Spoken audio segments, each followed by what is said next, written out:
As I mentioned, our topic today is Cuba, Understanding the Opportunities by Mr. Peter Steinle, who is a Kennedy Center alum, currently works as a scriptwriter for Sprint in the Global Marketing Group.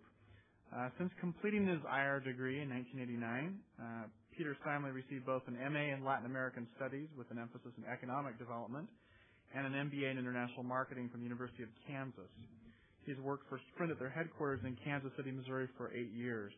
Over the last 2 years, he's been researching Cuban society, economics, and politics while collaborating with academics and professionals from Cuba, Canada, and the United States. During this period, he researched extensively opportunities for entering Cuba's telecommunications sector and distributed a biweekly executive summary of news relating to Cuba. Steinle has also recently participated in a panel at the University of Kansas. He served a mission for the church in Chile. In doing some background preparation for this presentation, I received emails from a number of faculty who highly recommended Peter for his work. One indicated that this was the kind of presentation that he would want in his class on international development, and another said that that Peter's newsletters and his information has been a key source of information about business in Cuba. So please join with me in welcoming Mr. Peter Steinle today.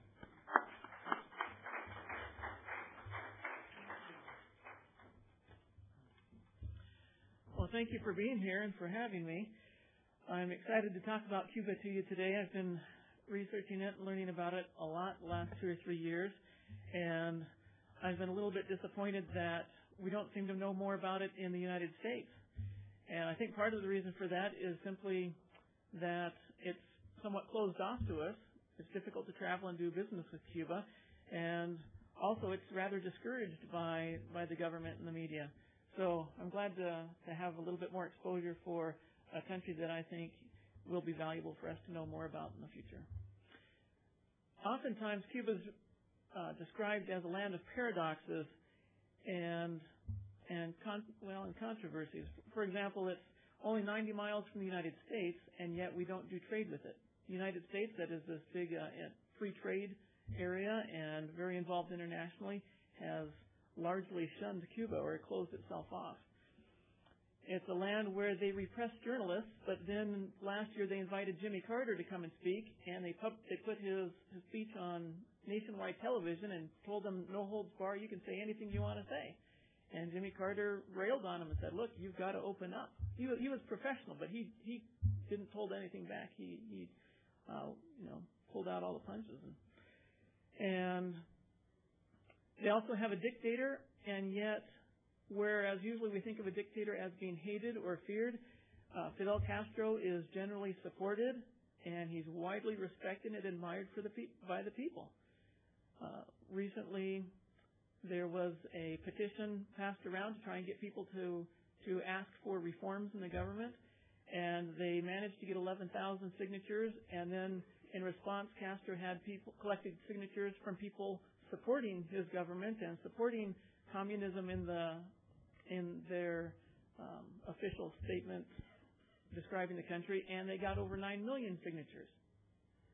And of course, some of that is because fear of the government and repression and so forth, but widely it's because they appreciate what Castro did for them in expelling the Batista government in 1959.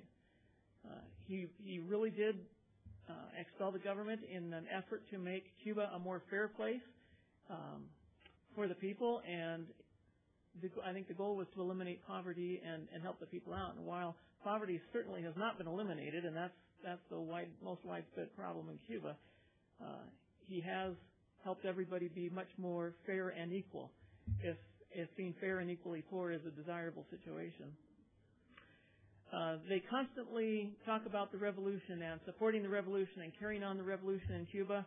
The revolution is for the people, and yet you have this terrible economy, and you have a lot of poverty, and of course you have limited freedoms. And many of you probably heard about just a few months ago here where some men tried to hijack a raft and not a raft, but a ship that was used to transport people and get to the United States, and they caught them off the coast, and 3 of them were shot. And so, even though they have this revolution for the people, it still, of course, is limiting their freedom to a great degree. The press is greatly limited as well. And the television stations, which Castro frequently will go on the television stations and give his 2 or 3 hour presentations. He's well known for being able to talk forever, and he controls the media quite closely. You also have the paradox of the U.S. and Cuban presidents being very at odds. President Bush and Castro are always knocking at each other, and Bush is trying to restrict any kind of development between the U.S. businesses and Cuba.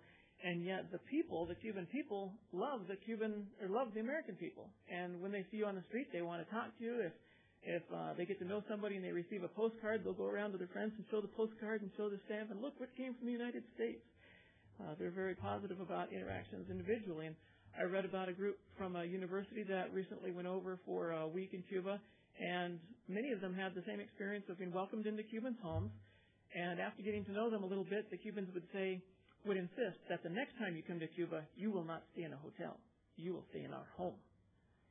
The Cuban people love the American people and very much want the interaction. And even though the Cuban people very much need U.S. dollars to survive economically in the country, the friendship, I believe, is not just for the dollars. They are very warm and friendly towards the American people. Great poverty that exists in Cuba, they just submitted or announced a bid for the 2012 Olympics. And so you think, well, how much money would you need to put on the Olympics? The summer games, of course. It's not going to be winter games in Cuba, right? But how much money would you need for that? But they definitely, want to put themselves out to do that. Let's see.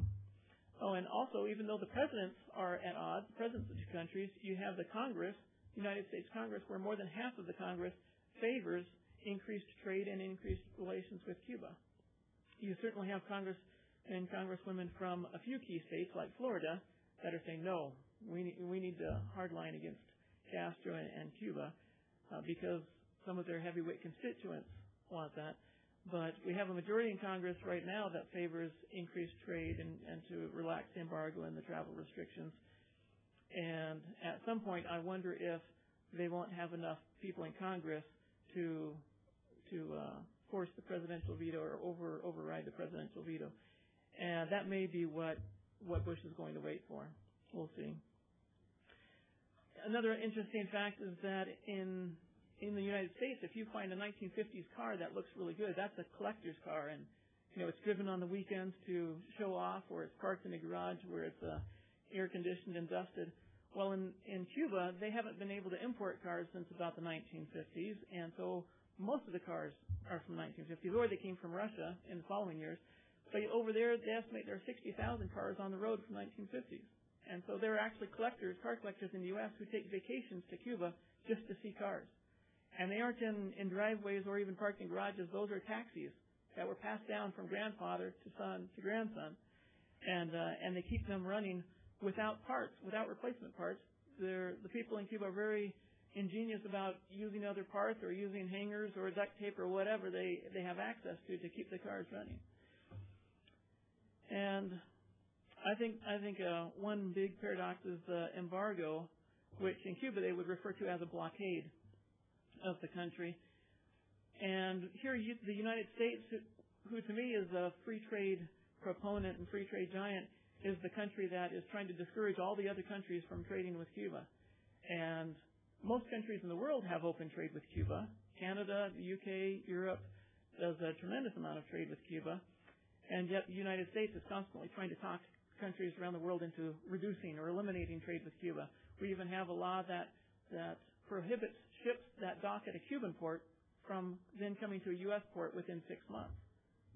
Just one more way to limit trade as much as possible with Cuba. And of course, you may have heard about Guantanamo Bay, the United States naval base that is in Cuba. And how many countries are we at odds with and call them axes of evil, and yet we have our naval base in their country? And the background on that is that it was in Cuba before Castro took power with a lease agreement that we could stay there as long as we wanted for $1 per year, until we decided to end the contract. And so it's a wonderful way for U.S. presidents to be a thorn in the side of Castro. Anyway, some key facts to help us understand where Cuba stands right now. There are over 11 million people in Cuba, which is why there are a lot of the, especially farming states, agricultural states in the United States that want to trade with Cuba. It's 11 million person market, which that would, I imagine that would be like 4 or 5 of the state of Utah. So it's a significant market for producers here.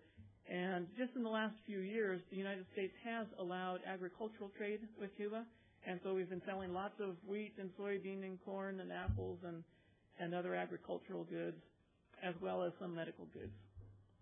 Although they're really hurting there still, which is ironic because Cuba really prides itself on 2 accomplishments of the revolution, and one of them being providing medical support and services to the people.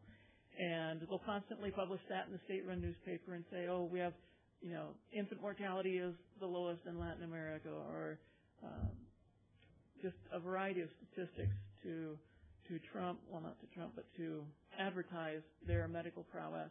And yet they're short on soap and aspirin and a multitude of other things, relatively simple things they have shortages on, as well as some of the advanced technology for medicine.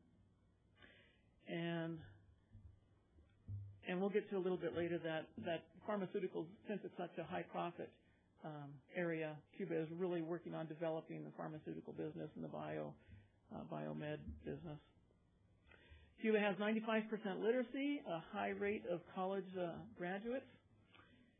Key industries in Cuba up until the last few years were sugar was the big one, and some of you may remember in the 1960s when Castro had set some huge goals for sugar production, and he invited university students from the United States to come over and help cut sugar because they planted it, but they couldn't cut it all, didn't have the manpower. And so I had a professor who, when she was a student in college, she went over and helped cut sugar for Cuba. Well, sugar has now declined greatly. The world sugar market prices are so low that it's hard for them to make a profit on the sugar, and so they've drastically cut sugar in the last year or two. Castro is a really sly guy. He's a real smart guy, which he'd have to be to outlive, 10 U.S. presidents that want to do away with him. It's been pretty forward-looking. Once the USSR pulled out, the USSR was buying their sugar at about 5 times the market price, and then they would sell them oil at like 1/3 the market price, and so they were greatly subsidizing the Cuban economy. In 1992, as you're aware, the USSR said, hey, we've got problems at home. We need to focus our money and resources on our own economy. And they pulled just about everything out of Cuba, and that left Castro stranded high and dry. And so he said, okay, what am I going to do here? Where can I make money fast? Because I need to start bringing in dollars quickly. And he thought, well, what does Cuba have? Cuba has beaches and lots of poor people and educated people, and so he thought, well, money quickly, let's get into tourism business. And that's the number one industry today. That's bringing in a lot more money than sugar is. And they bring a lot of tourists from from Canada and from the UK and Italy, France, Germany, and as well as Japan and Asia. So after tourism today, then, I should say included with that would still be sugar, nickel, cigars. You may have heard of the famous Cuban cigars, and rum. Although Castro makes a point of telling people it's good to stop smoking and you shouldn't drink because it's bad for your health. Well, I don't know if a Mormon missionary got a hold of him or what, but it's interesting that he's trying to make money selling those things, and yet he discourages them himself. He's 76 now, and he's in pretty good health, and he's really become quite a health food nut. And so he likes to hear about health food from agriculture producers in the U.S. that go to visit. So, of course, this worries the people that want to get rid of Castro because they would rather he died soon. But he's looking pretty healthy. Anyway, let's see, other industries. Oh, I mentioned the pharmaceutical and biomeds, and that's another area that there's just a high profit margin.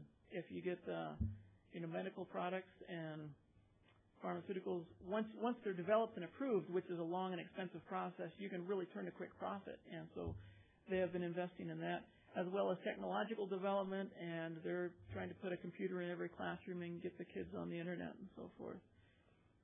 But tourism is definitely the most important thing. And to support the tourism, they're very environmentally conscious. They want to keep those beaches clean so that the tourists keep coming. This is also an opportunity for businesses. Since the tourist trade is so important, if you have a business that can provide something to help the tourist industry and draw more people there, then they're interested. They want to know about that. One of the key areas is quality food, because they just don't have a lot of quality foodstuffs there. Let's see. So why do tourists go there besides beaches? It's inexpensive. A lot of tourists go there because it's a step back in time. You get off the plane and you walk into the streets and you feel like you're in the 1950s or something like that because of all the cars.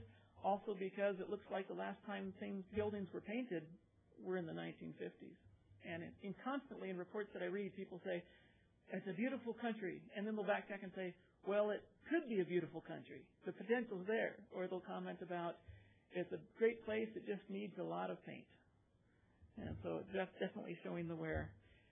It's an opportunity also for people who can contribute to infrastructure, rebuilding roads or repairing buildings, which the Cuban government is doing quickly.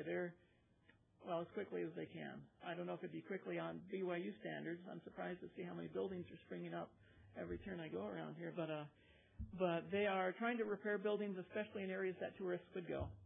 And they have their hotels coming into the 4-star, 5-star range to attract the tourists. Other things that tourists are looking at going there for is the colonial architecture. Music and dance is a huge thing in Cuba, both part of their culture as well as drawing tourists.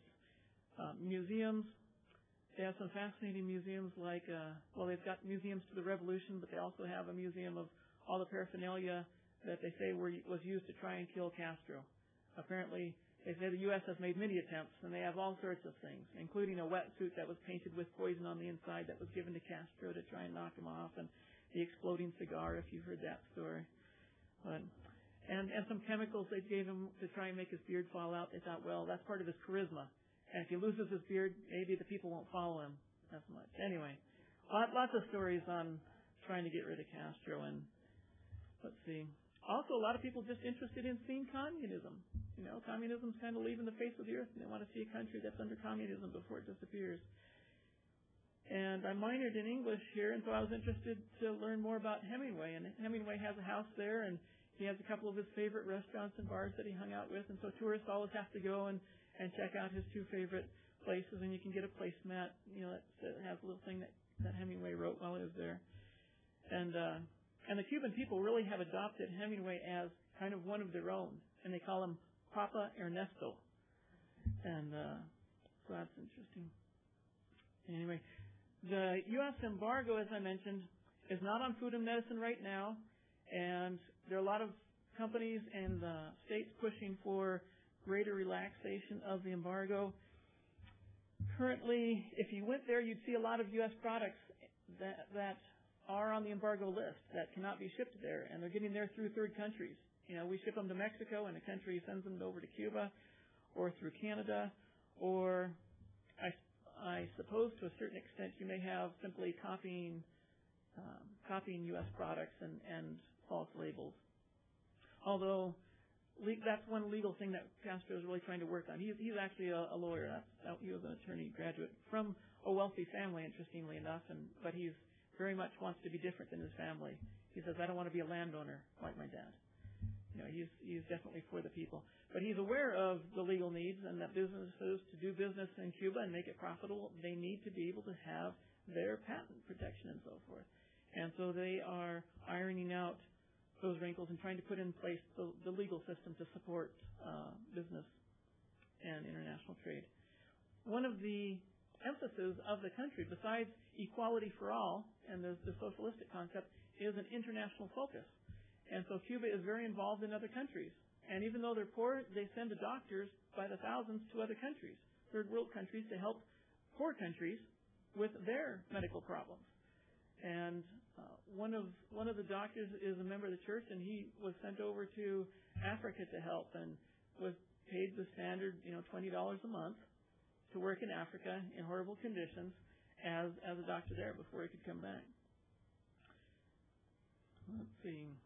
They also give scholarships to students to come to Cuba, which is ironic to me that here you have this poor country, and yet they're paying for students to come from all over South America, and there are actually some medical students from the United States who went to Cuba to go to medical school.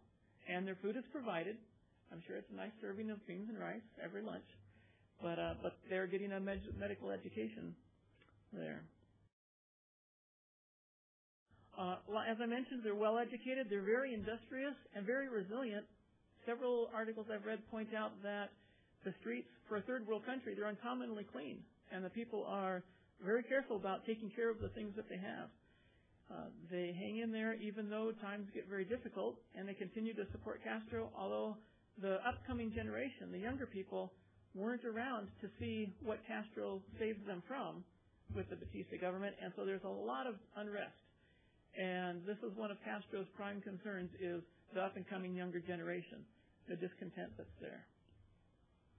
Although the people still don't talk openly in the street about it very much. If they talk about Castro, instead of saying what Castro's doing, they might just go like this to refer to his beard.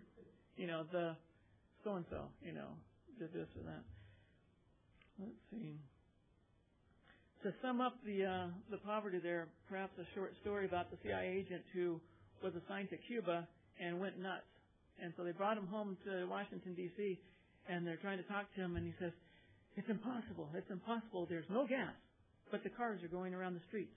And there's no food, but people are eating. You go in the stores, there's no food. And the people are sad. The people are deprived. But every night, they put their speakers out on the street, or they bring their instruments out on the street, and they're singing and dancing all night till 3 in the morning. So the people are happy, they're eating, they're driving, but there's a shortage of everything.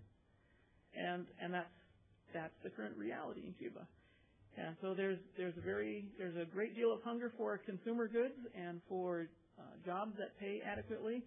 One professor that recently went over there on a university tour, they met a man who was in Havana from a different part of Cuba for a medical convention, and he had a PhD, and he explained that he was paid $20 a month, and eventually, after getting to talk, he asked them with great deal of embarrassment if they could offer him some, donate some money so that he could meet the needs of his family.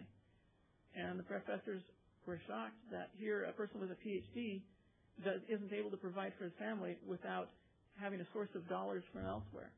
And I often hear about college professors that are also riding one of those pedicabs, a bicycle with 2 seats on behind the bike, that to earn dollar tips from tourists, because dollars are powerful. They're paid $20 in pesos. Many goods are not available in pesos. You have to go to government-run dollar stores, which isn't a discount store like dollar stores here. It's where you can only buy the products with dollars, because the Cuban government needs hard currency, U.S. or European currencies, to import the equipment or the goods that they want to provide for their people. Let's see. So I need to wrap up here pretty soon and let you ask some questions. But some of the opportunities available, or reasons for opportunities, one, it's a big market, the 11 million people. You have a very capable workforce. So even though their income available to spend on consumer goods is not great, you wouldn't want to run in there with a consumer goods line immediately, perhaps. But they have a capable workforce that could produce quality products or services at a low rate. One of the services that interested me working with Sprint, which does a lot of business over the phone, is that the people are well educated and could do great with call centers, whether it's a service center for products or services or doing sales, especially as U.S. businesses are selling more goods to Latin America. If we're providing tools or computer hardware to Latin America and we need service centers to take the calls, Cuba is right between Latin America and North America, and their Spanish, interestingly enough, is close enough to kind of a wide range of Spanish in Latin America where they could effectively communicate with a variety of Latin American nations. Low cost, of course, because the wages are extremely low and the people are used to very low wages. You wouldn't want to keep them there, of course.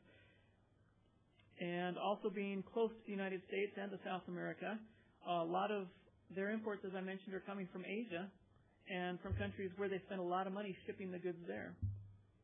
Technology is growing, and of course, Cuba is desperate for investment. Castro wants investment very badly, and he's going to great lengths to prepare the country for it. They have free trade zones set up already, and Castro is he's up against the ropes, and Bush knows he's up against the ropes. And the reason Bush is against Castro, I believe, is, well, it's pretty clear from all the experts that are analyzing the situation, is that the state of Florida has a lot of Cuban Americans, Cubans that left Cuba in '59 or later on when there was other opportunities to leave, and there's a great deal of animosity towards Castro with ample reason. Many of them saw family members killed or properties taken away from them, businesses taken away from them. And so there are some deep reasons to have hard feelings, and those are hard to let go of.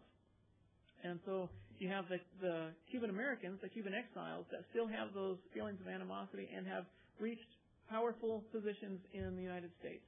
And they are very effective at going to Congress and going to the president and asking them to apply pressure to Castro. They want Castro out. I don't know if they will ever be able to, let go of that, or if they will just have to have Castro out before they will accept the change. One possible way for it to change is for 2/3 of Congress to be in favor of opening up trade. I'm sure that you're aware that with China and other countries, the line is greater trade, greater interaction is only going to promote capitalism and relaxation of the communist government. But when the White House talks about Cuba, they turn the logic around. No, we've got to hold the embargo. We've got to eliminate tourists there. We've got to withhold the dollars. It's the opposite logic, and that is because we've got the Cuban Americans that want Castro out. There is also the desire to have freedom there. Getting rid of Castro, I do not believe, will bring freedom to Cuba.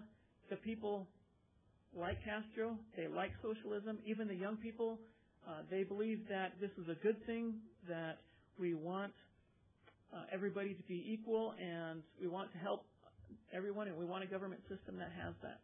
In fact, somebody that was visiting with Castro, he's famous for inviting United States business people or congressmen over for dinners, and they'll talk until 3 in the morning, or he will talk until 3 in the morning, and they will listen. That comes up constantly, is the case. And he's very charismatic, and he listens, and he understands the numbers, and he understands the important issues, and he'll grill business leaders on their area of business, or congressmen on their states, and he really understands what's important to different states. And so I think that when he's buying apples from Washington, it's because he knows that congressman for that state has a certain role in Washington, D.C., and he wants to persuade that congressman. Or when he gets, wheat from Kansas or the shrimp from Louisiana or whatever, he knows exactly the buttons that he's after and who he needs to persuade. Let's see. And so, anyway, I was saying, so getting rid of Castro will not get rid of socialism. His brother's being groomed for the position. For a long time, that wasn't clear, but now people are starting to say, yes, it looks like he's being set up to replace Castro if Castro dies here soon. And even without his brother, since the people support the socialism, it's going to be a long time in going. I don't think getting rid of any person or group of people will quickly change it to a capitalistic, democratic society. I think it's going to be a slow transition, one that will be helped and fostered by trade and increased contact with the United States. Some of the obvious risks of investing or working with Cuba is low disposable income. The people just don't have a lot of money unless they have relatives in the United States that are sending them significant amounts of money each month. There's also a lot of bureaucracy right now, and it's hard to do business. To hire and fire employees, you have to go through the government, and that can be very difficult and burdensome. The U.S. embargo, of course, and now the EU, Europe, since the executions of the three hijackers, the EU is now reviewing the trade status with Cuba. And so that would really hurt Cuba bad because that's a lot of their income and trade. Also, there would be pricing concerns. Once consumers have the income available, what kind of prices would they expect? They have a lot of government support of prices now. And also, what marketing methods would offend or delight Cubans? One of their favorite national pastimes is baseball. And so I thought, boy, wouldn't it be great to go into Cuba and stamp, your company logo on baseballs and hand them out to the kids? When you're over there now, you'll find children playing baseball with rags wadded up and tied really tightly, and that's their ball. And so they get a real baseball, and that's a big deal. And I thought, boy, that'd be great for your company's name or for your brand to put that on baseballs and hand them out in all the major cities. On the other hand, could it backfire? Could the children or the parents think, hey, this is a national pastime. This isn't something to commercialize, much less by a United States company. United States in the early 1900s came over to help Cuba gain its freedom from Spain and kind of took credit for gaining Cuba's freedom. And so some people might feel uncomfortable about the United States coming over to help or to claim credit or things like this. And so we might have to be careful about some feelings historically there. On the other hand, as I mentioned, the Cuban people love Americans. They're hungry for American goods. If U.S. goods show up there, they're often sold in the dollar stores where the people are very willing to pay premium prices for them. So to close, I would just like to encourage you to learn about Cuba, to take an international marketing class and be aware of things that you have to be careful of when you're going into another country and culture. What kind of advertising could backfire on you? And not only is it going to be taking the class, but it's going to be doing on-the-ground research in the country. And U.S. companies are not familiar with working with Cuba at all, even though Canadian companies and European companies have been there selling their goods. I think that a first place to start would be selling to the government, since that's where a lot of the money is. And that's how a lot of the goods are being distributed. But as things progress, then of course I expect that the people will have higher paying jobs and will be able to market directly to the people. So that's all I have that I'd like to deliver to you. I'd like to open it up to questions though. Feel free to ask about any range of questions with Cuba or the U.S. policies toward Cuba. And if I don't know, I'll tell you I don't know.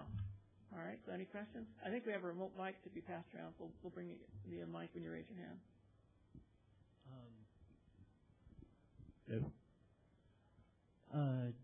The embargo. You talked about Castro, people waiting for Castro to die. Do you see the embargo lifting before his death, or? Possibly, very possibly. Castro doesn't want the embargo, right? He wants the open trade. He needs that for his people. And so he's not holding the embargo in place. The embargo is the United States government. And actually, a couple of years ago, it got close where a lot of the experts were saying, wow, it could happen here any time. All of a sudden, we were doing all this agricultural trade with Cuba. Congressmen were jumping on the bandwagon and forming study groups and pressure groups to pressure the White House to increase trade and to drop the embargo. I mean, that's a partial lifting of the embargo by allowing agriculture and medical goods to be sold. Now, of course, you remember the last election, Florida was an important state to Bush, and re-elections are coming up. Does he want to lose a powerful political part of Florida? Not on your life. He desperately wants those people in place. And so he is doing everything he can, I believe, to persuade exiled Cubans that I am 100% against Castro. And for a year or two there, I thought he was just talking. But boy, now I'm convinced he is. He is really trying to make sure that it is clear that he is 100% against it.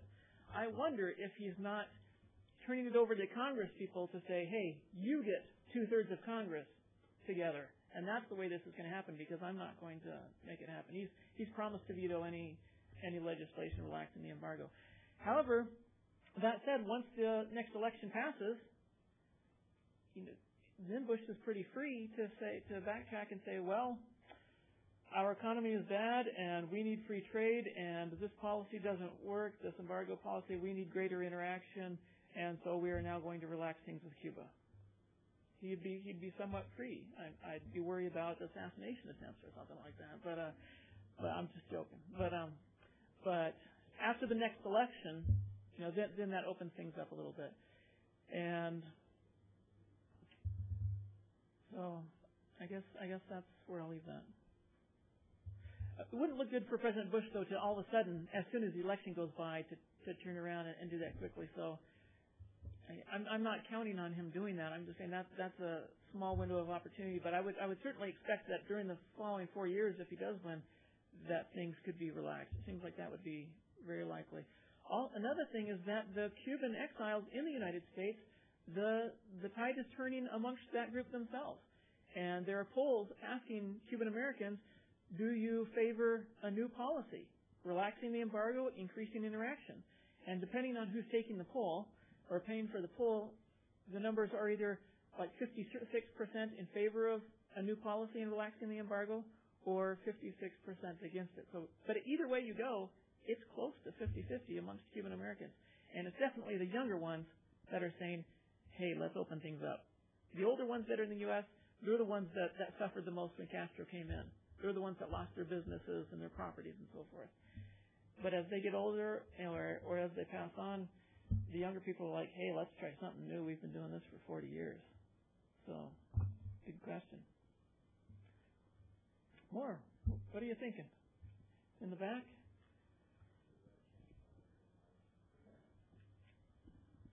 Just have a question. You kind of spoke briefly about the revolution. I was wondering, is this, and these people that are now really against him that are here in the U.S., mainly these older ones, was it a relatively bloody revolution, or are we mainly just talking about expropriation of property, or have there been, with many others where you have a one-man regime, has it been bloody at all, or has he just been has he been even-handed, or what is your take on that? Okay. My take, and let me qualify this by saying I haven't studied the revolution a lot as far as 1959, 1960. I would say that it wasn't bloody like in Chile or Argentina, where you had 6,000 or 7,000 people killed or disappeared. I would say lots of expropriation. Everything was expropriated pretty well. Most everything was expropriated. You still have some small farms and some freedoms there. However, I also know personal stories of people who were outspoken against Castro. And just one example, a man who was outspoken in his town against Castro, whose supply of insulin was cut off. And as his health got worse and worse, they eventually called for an ambulance, and an ambulance was sent, but the ambulance was then directed to take him not to the city hospital, but to the hospital in the next city, which was a long hour-and-a-half drive away. Well, he was already in insulin shock or whatever, and so it was clear that good, it's finally an opportunity to get rid of an outspoken critic. So did people die? Yes. I don't know the numbers. Okay, but yes, very serious grievances. Another question? Nope. In front we have two. Okay. On? Okay. I don't know even how I'm going to phrase this, but I mean, I think like a lot of the animosity that the United States harbors for Cuba was a result of Castro's reforms, land reforms, which expropriated the properties of the United States, which were used, in sort of an unfair production of sugar in Cuba. And I guess what I'm hearing is, there's this embargo, and I'm wondering how much of that is sort of like this, it hit the United States in their pride because they couldn't recapture Cuba from Castro.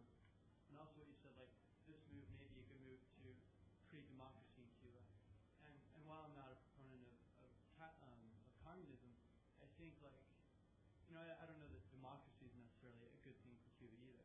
And so I'm wondering, I guess, what your take is on the United States' desire to get into Cuba, if it is sort of this thing to sort of rid Cuba of communism, or if that's a driving motive still in keeping the embargo.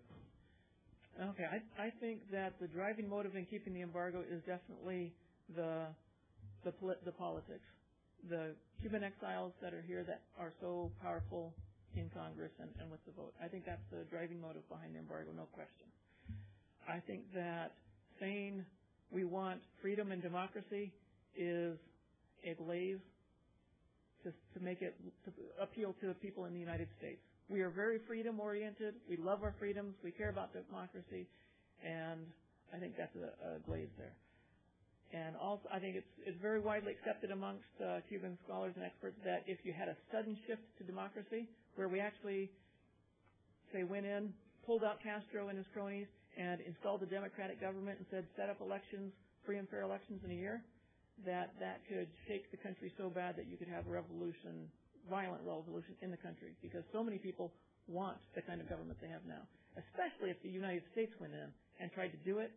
Boy, people that want freedom would fight against it just because we came in and did it. So. And so I guess my follow-up question, I hear you saying that Castro is interested in getting people to invest in Cuba, and I was just curious, I guess how heavy he's lobbying for the United States. I mean, that's sort of is he interested in getting other people first, or is he targeting the United States as sort of like we want you to come and invest in Cuba, or is that sort of part of a lot of things that he's doing? So is he especially targeting the United States, or is it just part of everybody? He wants investment from everywhere he can get it. The United States is an overwhelming source of investment and technology, and it's 90 miles away, and so it's the big prize. He especially wants the United States. And so he is especially targeting the United States and trying to persuade individual congressmen to vote for him. He's having people from the Iowa Beef Growers Association over for midnight ice cream sundaes. No joke. Because he knew that this couple was the first couple from Iowa to go to Cuba. And when they get home, newspaper editors or reporters are going to interview them and say, what's he like?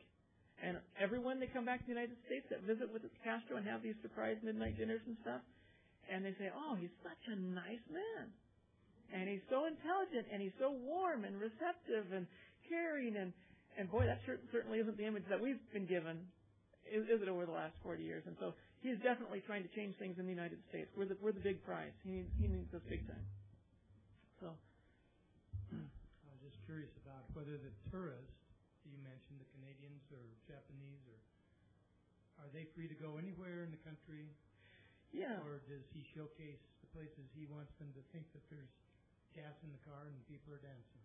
Both happens. They have a area in Havana, a showcase community called Vedado, which has the wide sidewalks and the nice trees and is kept extra nice. And he has, as I mentioned, some of the architecture they're fixing up, especially nice to attract tourists.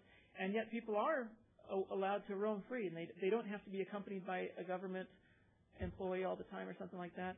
And I've read many accounts of tourists who like to get off and just talk with people and find out what's life really like and so forth. And even in the newspapers, you'll have a photograph of a Cuban person talking fairly openly about problems in Cuba. They won't criticize Castro directly.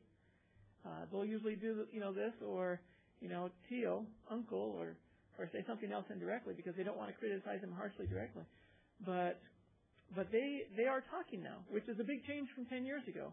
Since the USSR pulled out, there has been quite a bit of freedom in speaking against the government, or not, I shouldn't say against the government, I should say differing opinions. You never would have seen a petition get 11,000 signatures pressing for changes that Castro doesn't want before 92. A friend of mine went over and he said before 92 he went by a Catholic church and there were 3 people in the whole church during services, and they were 90-year-old ladies who didn't care what Castro, was going to do to them. And he said he went over there just 2 or 3 years ago, and the church was packed and spilling out in the streets, and they were all singing. And so you have a lot of freedoms, both in a religious sense as well as economically and free speech-wise. Although, let me make it clear, freedom of speech does not exist as we know it here, and journalists definitely are repressed. Okay. And there's also a bit of entrepreneurship. There's a question here. There's also a bit of entrepreneurship being allowed, perhaps as a safety valve, allowing some of the discontent to go, also providing some extra jobs and income, and also serving tourists. So Castro is very carefully allowing some entrepreneurship and capitalistic behaviors, although he taxes them very heavily if they actually register legally. You made a couple of comments about what the Cuban people want, that they revere Castro, that they support the equality of communism. I just would like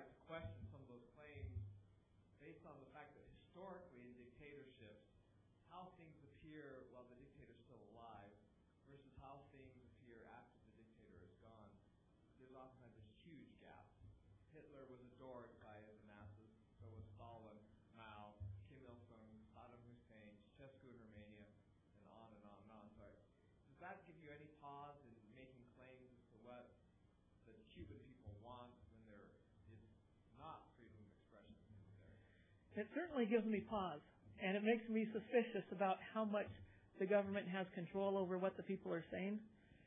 However, at the same time, I think that it's authentic. I think that the people really do appreciate him. Even Cubans that are in the United States, some of the elderly ones that didn't suffer too much at his hand, are proponents of the revolution and say, hey, this was a good thing for the people and a good thing for the country. It's unlike what I've seen in other countries. Now, what will happen, how much the blinders are on, I don't know. When things finally do open up and the economy improves a lot, 20 years after Castro's gone and things have, assuming they improve drastically economically, will the people then say, what were we thinking?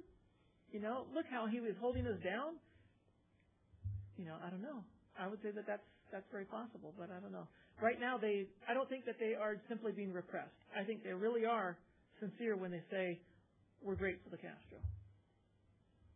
Oh, there's one in the back. I'm sorry I didn't get to hear your lecture, but I was just wondering if you've mentioned your thoughts about the effectiveness of Radio and TV Marti. Oh, there's no question. Radio and TV Marti, which is a TV and radio station that the United States government funds to broadcast anti-Castro, anti-Cuban information into Cuba, is completely ineffective. I think it's really to keep the Cubans in Miami happy. TV is almost never seen there. Every once in a while, their equipment for jamming the broadcast may go down. But even when that happens, U.S. interest section will ask people, did you see it? And nobody even saw it. And so it's really not reaching there. And I think even if they heard it, boy, I'd even have to question if it would be effective, or if they would think, well, this is just totally offhand, propaganda from the United States, from people that, and Castro knows that some information could get through, so he prepares the people by letting them know, hey, these are radicals over here that are trying to stir up trouble and spread lies, so you can't believe it. And actually reading some of the information myself, I'd say, boy, that's exactly what it is, some of it. So, anyway, next question. Thanks for waiting for the mic. That helps it be recorded better. You'd mentioned that Raul was being groomed for the presidency, and Raul had a stronger communist ideology pre-revolution, post-revolution, and I don't know where he is now, but I was just wondering if you knew anything about where he is politically and what sort of expectations people have for what will happen to Cuba once Raul's in power. Good question. I mentioned earlier that I'd say I don't know if I don't know. I don't know. I don't know much about Raul at all. So other than that, he's Castro's younger brother, and he was in the mountains, with the guerrilla effort. So he's been there from day one. He's held important government posts, and has certainly learned the ropes. But I don't know. He's not nearly as persuasive as Castro. He doesn't have the same personal aura. But maybe he wouldn't need it as bad as Castro, since everything's set up and ingrained and the people are used to it. Good question. Sorry. You can sure get on the internet and find a lot of information about Cuba, though. So, and even though sometimes we think tourism is not possible or travel restrictions are tight, boy, there are a lot of people traveling and putting their pictures on the internet, so you can see things all over Cuba. A national website. They have a national newspaper, the Granma, Granma, and that's online. And there's some other information there. I'm not sure. I couldn't tell from looking at it if it was government run. It doesn't have the seal and say this is run by the government. And so there are websites from inside of Cuba, which maybe that right there is enough to say it's government run. Okay, but nothing like the White House, nothing that formal. And I think is our time up? Do we need to stop there? I thank you very much for your time and for your interest.